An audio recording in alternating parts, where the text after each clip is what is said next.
President also said he would be working on cuts in income tax and taxes on capital gains. A new directive from President Trump will require states to pick up part of the tab for the deployment of the National Guard to respond to the COVID-19 pandemic. MTN's John Riley spoke with National Guard leadership about what this means for Montana.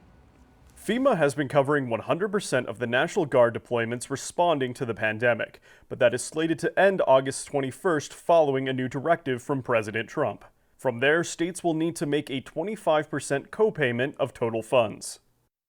DoD will pay those funds for our soldiers and airmen that continue on duty. FEMA will reimburse DoD, but FEMA will bill the state of Montana for 25% of that cost. So far, the Montana National Guard deployment in response to coronavirus has cost around $5.5 million. Guard personnel have screened travelers coming from out of state, assisted with testing and lab efforts, delivered PPE supplies across Montana, and constructed an alternate care facility that can be deployed anywhere in Montana. Depending on how long the pandemic continues, this change may end up costing Montana hundreds of thousands to millions of dollars.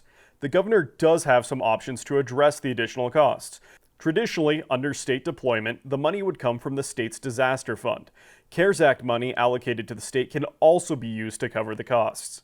According to General Matthew Quinn, the Guard had already been looking at reducing deployed personnel. One of the larger and the longest that we have done. This has been a long mission that Guardsmen are still willing to do and still willing to respond on behalf of the citizens. Quinn added Montana is still very much in the midst of a disaster.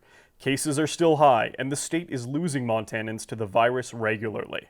Reporting from Helena, John Riley, MTN News.